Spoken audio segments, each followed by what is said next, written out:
14, 92, 93, 94, 95, 15, 16, 17, 18, 19, 95. I cannot stand before you free of mind, body, and soul in these millennium years 2025. In honor of Madonna Neera, the beautiful black Virgin Mary, the beautiful black baby Jesus. In honor of my mother's mother, my mother, my grandmother. In honor of some of the strongest black and Latina men and women, I greet you in peace and in many tongues of our people. Assalamu alaikum, Hotep, Shalom, Shalom, and as my young people say, what's up? What's up? Negroes start getting nervous, they're like, where is he going? I want to thank Love Galen and our sisters from Alpha Kappa Alpha. I want to thank President Dusty Ann Adams. I want to thank the West Orange African Heritage Organization. My brother, I haven't seen in a long time, Michael Roach. I certainly want to thank my friends from my village who are here. Let me just first of all have you all stand up. My folks from my village who came out, please stand up so we can applaud your folks. Stand up.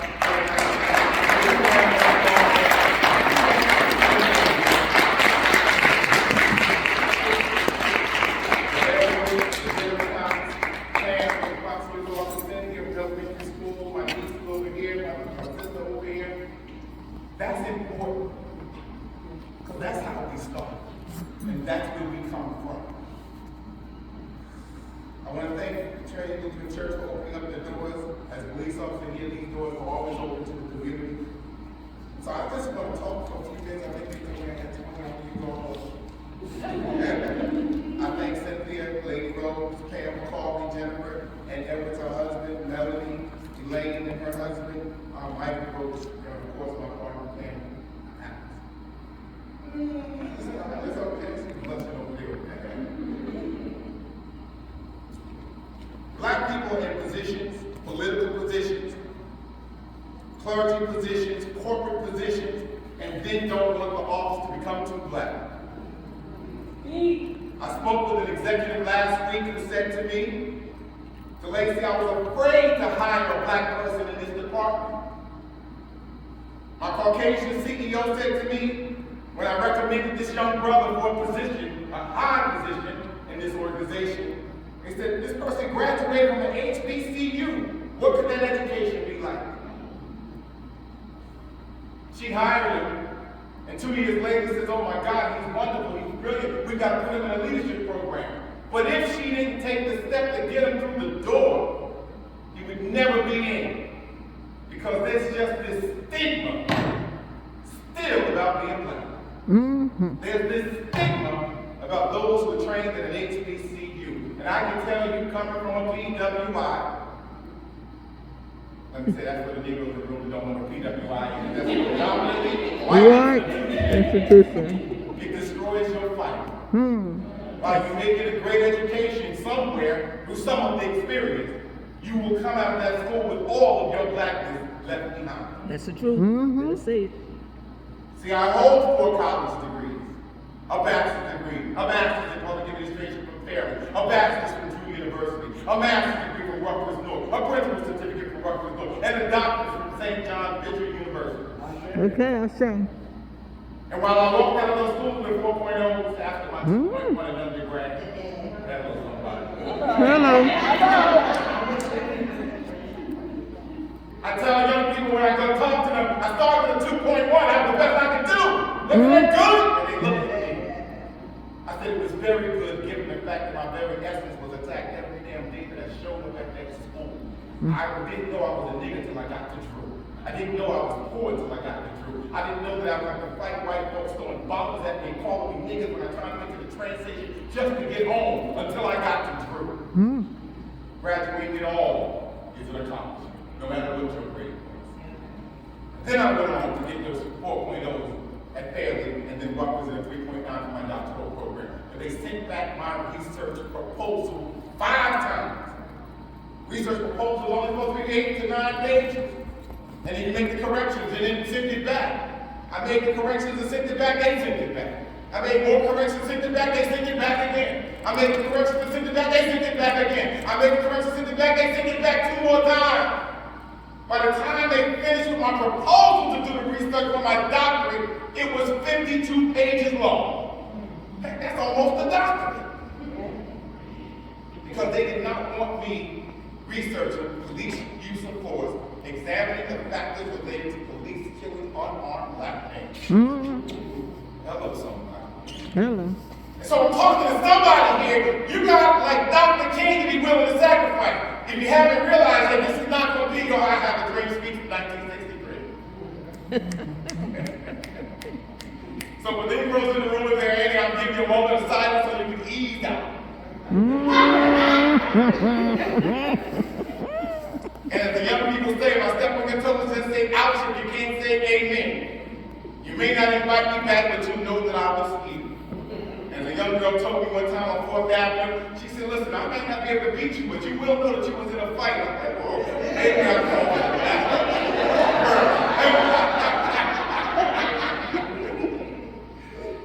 You see, women are being told what they can and cannot do with their bodies. The Supreme Court's overturned Roe. Voting rights are being suspended and suppressed. Redistricting has been weaponized for black and brown people. College tuition is astronomical. Schools should not cost money. Okay. Never And just think we pay to have our culture ripped from us, because most of our children have no idea what it is to pour libation. Let alone call on the answers. That's like, that's some voodoo. No, it's not voodoo.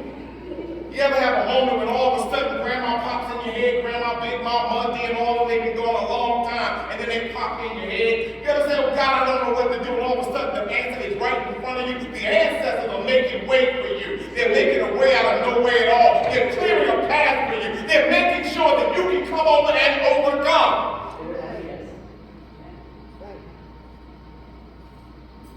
See, we would rather be bootlickers than shoemakers like John Matt Zeller. I don't know what it is to lick a boot. In fact, that's why I'm not in East Orange anymore. I retired in 20 years with only half my pension and no medical benefits, because at 44 years old, I was willing to bet on black every time. I was tired of kissing behind with black folks who did not want you to be black. My mentor, Dr. Howard Seeley, used to say, the more you educate in America, the more you educate away from your race. See, I want to talk about Dr. King of 1968, that Dr. King. See, some of us want to feel good, so we want to talk about a dream. He had one dream, and we done reduced him now to being a dream.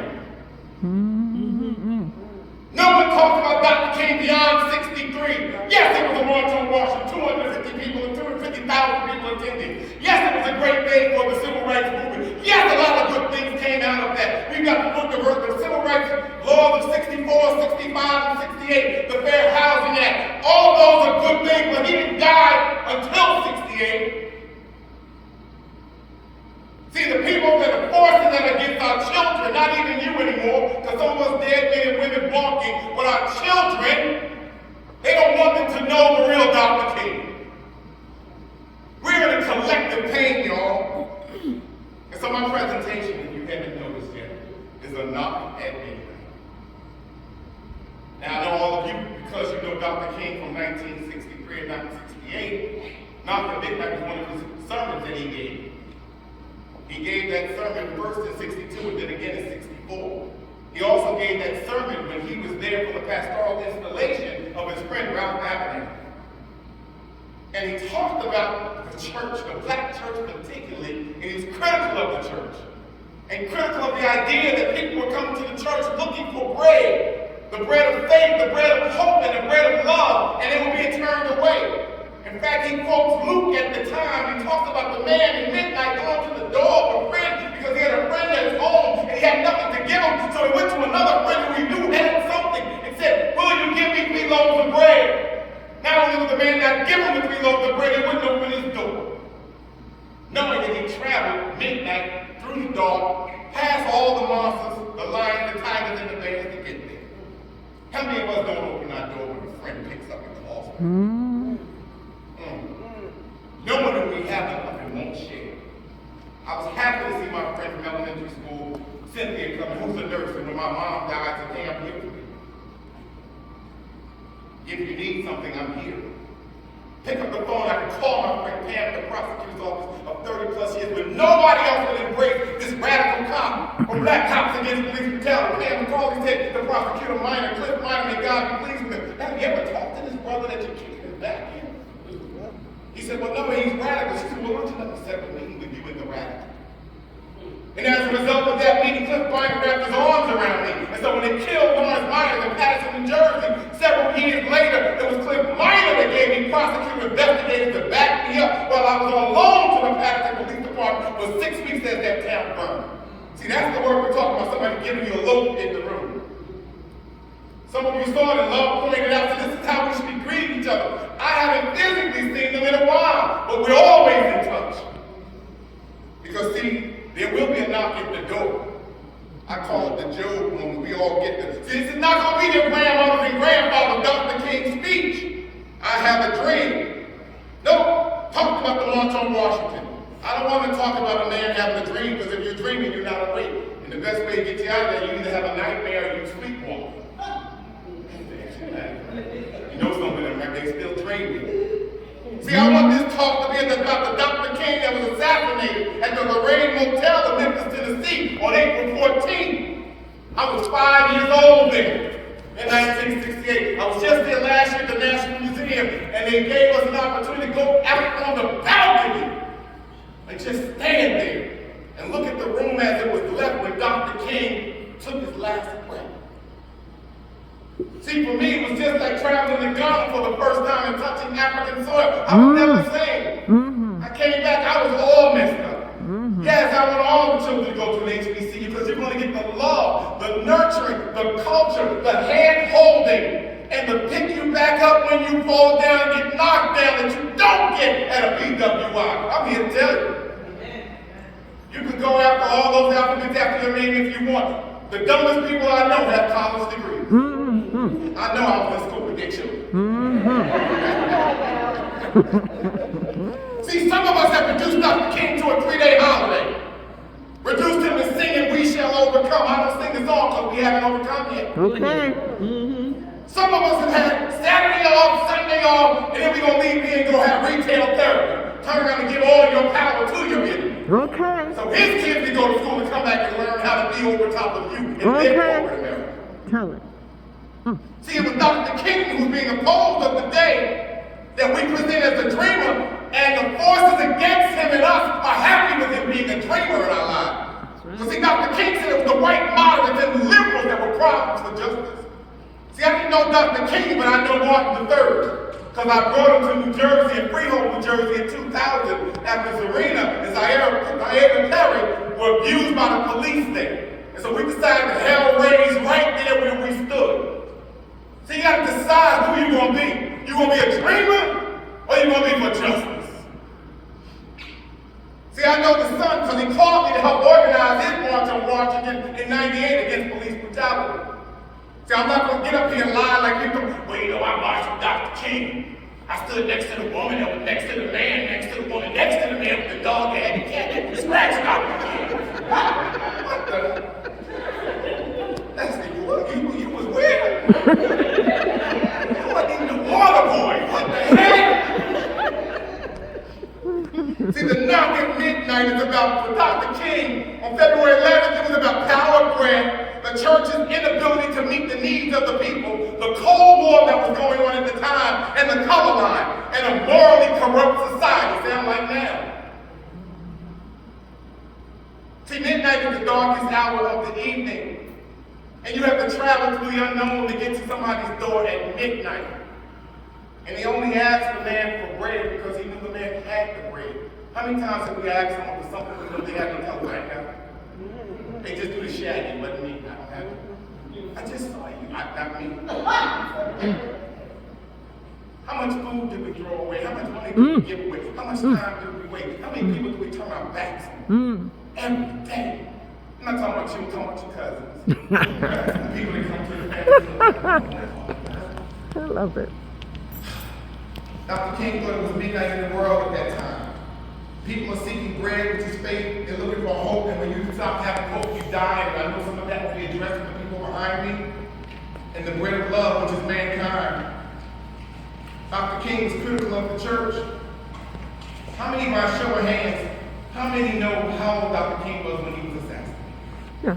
1, 2, 3, 4, 5, 6, 7, 8, 9. Is that a young hand? Somebody whisper her the answer because I'm going to ask her. How old was she? What she said? 30, close. Close. Wow. 30, she Close. said 39. Oh, give her a round of applause. She got all that. So somebody can read my book. Let's give her my book to that young person. That's what I'm talking about. What we're paying her. Y'all, good job, good teaching. Good teaching. She said 39. Let me give her a book right at this moment. Thank you. Please pass that book to that young lady back there. Give her a round of applause.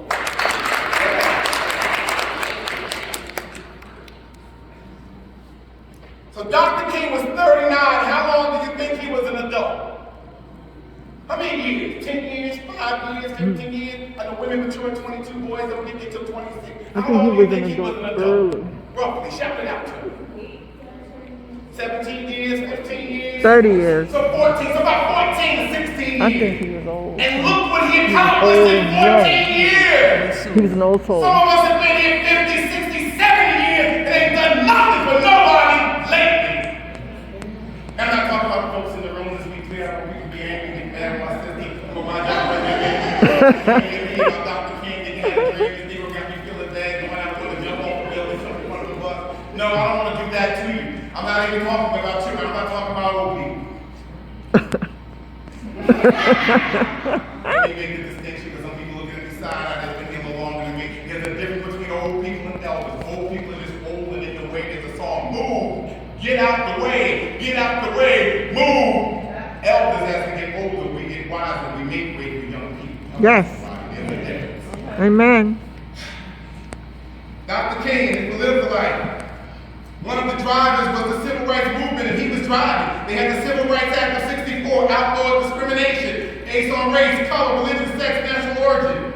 They had the Voting Rights Act of '65, outlawed the literacy test. You have to take a test to vote. How many bowls are in a bar soda? You had to pay people to vote.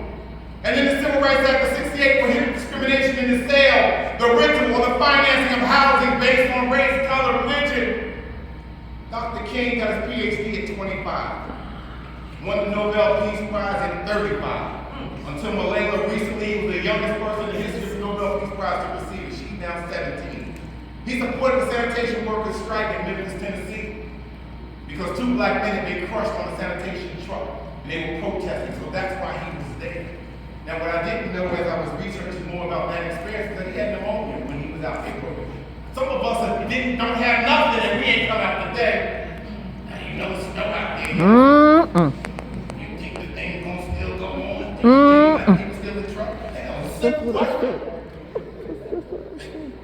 He led the Montgomery bus boycott. 26 years of age, he didn't have to be the leader. He was raised up from amongst the people. He opposed the Vietnam War. He challenged leaders to address the war in the Middle East. Still going on, right? October 7th was horrible and horrific. 1,200 people in Jewish settlements were killed, raped, robbed, the whole bit horrific. But it does not explain or justify the 46,000 Palestinians that were killed in Gaza, and half of them are women and children. Check. Y'all a little nervous about that. I think we've been programmed not to say anything critical. How do we lose 46,000 souls? Half of them women, children, old people who no one raises initiative. I'm almost done stating. Now we got civil rights achievements being dismantled, voting rights being dismantled, DEIA used to be a thing. Right after George Floyd, we was all excited. Right? We were overcoming. They murdered George Floyd in 2020. We had DEI emerging all over the country. Now on college campus, you can't call anything DEI. You can call it DIE, right? But ain't gonna be no DEI around here. And today T-Rump is gonna be brought in, so it's a new sheriff in town. So if you don't hug people and squeeze people and kiss people and greet people like we just greet each other today, I'll be back in 4 years to talk to you about how we get you some treatment. Dick Gregory used to say, and certainly Dr. Joy DeGroot, if you've been in this country anytime and you ever thought about killing yourself at least once, you're already bad. Because the systems are designed to cause harm to us. That's social workers in the room and therapists in the room. Why? Because Dr. Francis Creswell says that non-people area activity dominated by racism and white supremacy. And if you want the world to be fair, then you have to get in these systems and reform them, or get in them and tear them down and rebuild them so they're fair and just for everyone. They're economics, entertainment, education, labor laws, sex, politics, war, and religion. Take your pick. So how do we recover? By you and me understanding the assignment. Okay. The assignment is to understand that we as a people have come a mighty long way. Our elders and ancestors have made a way out of no way at all. They made something out of nothing. They worked twice as hard to get half as much.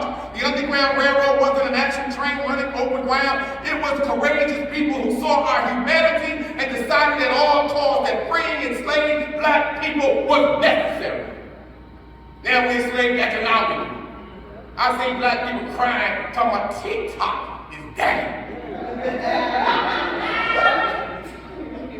I thought Cat Williams was bad with Pimp down. These Negroes are worse. TikTok is down. And then we got a text in the middle of the night from my brother-in-law talking about, it's back up, y'all. It's back up. You need a Tic-Tac, not a TikTok. Ask yourself what's happened to our people that we're excited about that. I'm almost done. I'm getting up out of here. See, it was an informal system that produced Black Moses, Harriet Tubman, who said, I freed thousands of slaves and I would have freed thousands more if they had known that they were slaves. It is a system of good people of all races who understand the assignment. Education is the ecosystem that drives the economy. We're all responsible for education. Faith, family, and freedom to communicate in communities where we don't know each other is lost. That's a sign of the trauma. And we have to figure, what do we do after the trauma? How do we make meanings? How do we get to hope? Ask the right questions after a traumatic event. Reconfigure the self-concept that you've been bullied, mistreated, internalize it to a point of impacting your confidence in what you think about you, called self-hatred. So I'm going to ask you a quick question rhetorically as I wind down. If you lived as long as you wanted to live, but now you must go, and you can only leave lessons behind, what 3 lessons would you leave for the world? I'll just answer you with mine. Mine was that you are not your choices. 2, today is a good day to break the cycle of trauma. And 3, change begins with me. There it is. We are killing ourselves. One of my friends that I talk to often, I quoted her. We talked about black boys killing themselves. She said it's easy for black boys to kill other black boys because their fathers have abandoned them. Their uncles and their grandfathers and other men in the community. Love Galen. Yes, you said that. Profound. I take notes all the time. So we have to get back to each other. We have to put the neighbor back in the hood. Our children are walking around the world on a loop in the metaverse, fixated on social media, in public, in our homes, in the cars, at the dinner table, in the car with beats over their ears, headphones in their ears. They're like Deep Space Nine characters, 7 and 9, and they use a Trekkie. She had a little damn Bluetooth in her ear. She walked around with a device, and that's how our children look. Cyborgs is what they were called in the metaverse, which is not real. They see most of us as avatars. What's the metaverse, somebody's gonna ask, right? Everybody know what the metaverse is? Don't make me quiz y'all now. Y'all know the little one over there, she's smart. Everybody here know what the metaverse is? If you don't raise your hand or say something, scream, bitch, thank you. The metaverse is a virtual reality environment that combines elements of social media, online gaming, augmented reality, virtual reality, and cryptocurrency. It's a shared, persistent 3D space where users can interact with each other and software agents as avatars. And you wonder why children don't listen. You wonder why they don't clean the room. Why they ignore you while they sit at your dinner table playing with their phone. Solutions. Commit to being and becoming or transforming each other to the best versions of ourselves. This is what school is supposed to do until someone came up with the bright idea to focus on testing, drilling, and killing our children's minds. 2, mentor the next generation of leadership. 3, sponsor a returning citizen. That would be somebody coming home from prison. 4, support therapy for each other and black and brown men. There's a man's village led by Mike Garvey and he stars When Black Men Pray, Roosevelt Lawrence in Detroit, Make a Chess Move by Philip Douglas in Denver, Colorado on Tuesdays at 9 a.m. The Hub, Help Us Be Better by Alterique Best, which is an arts and trauma center in Newark for teens and adults. Sponsor a senior citizen and remember that we all we have is each other. Share some of your bread, give others your bread of faith, hope, and love, and leave more than you take. Thank you, God bless you.